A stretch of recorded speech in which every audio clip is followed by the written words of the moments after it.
Hi, Joe Lavin with City Floor Supply. Today I'm in our Festool demo area. That's located in our pro shop, and you're more than welcome to come here, take a look at any of the tools that are on display and on demo, and run them with one of our sales reps.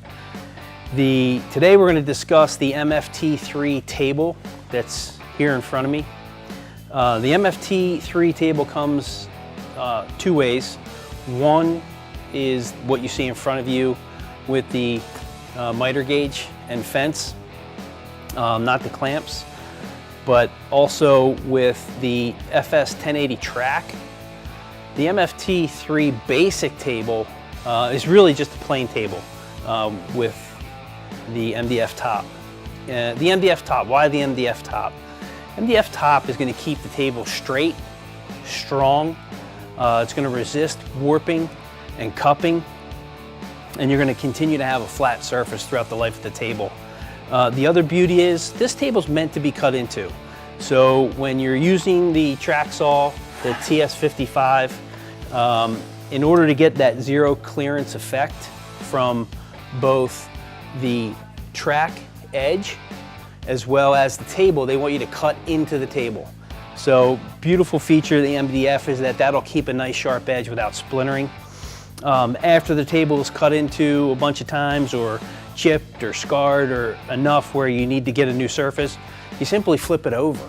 It's a great concept, and it brings us to thinking Festool and thinking system.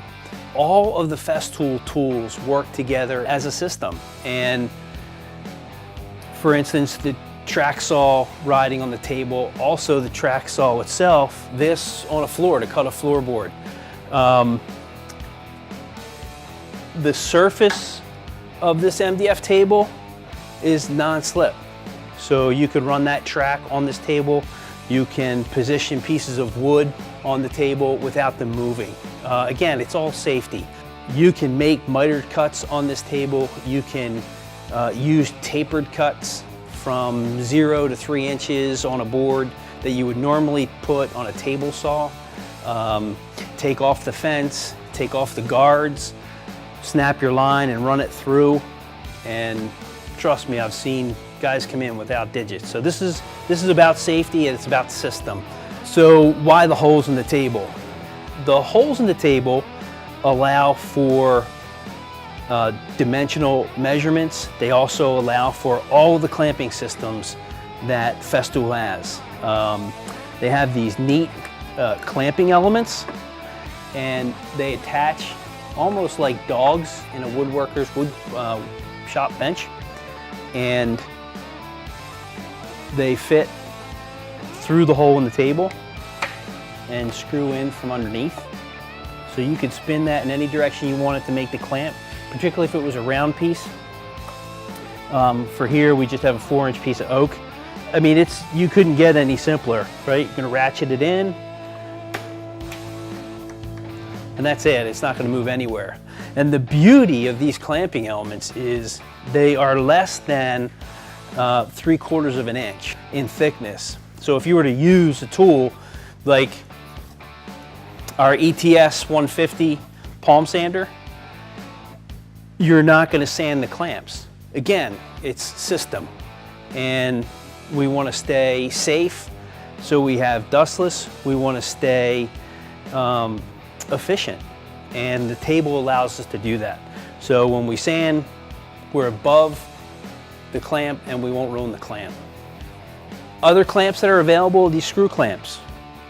Now these screw clamps work through the holes in the table, as well as every MFT3 table on all 4 sides has this track system, and this extruded aluminum is what this miter gauge sits in and allows us to put this clamp in, and now we can hold a piece of wood vertically if we need to trim it, plane it, sand it.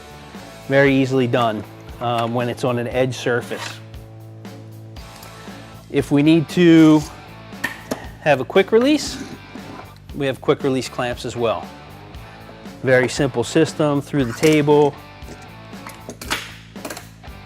and now we've got our unit clamped. Again, MFT 3 table from Festool, miter gauge protractor, fence.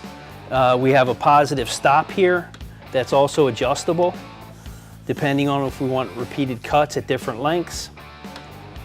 And then we just loosen up our fence guide for our protractor action on miter. We have positive detents at 0, 15, 22.5, 30, and 45, and so on.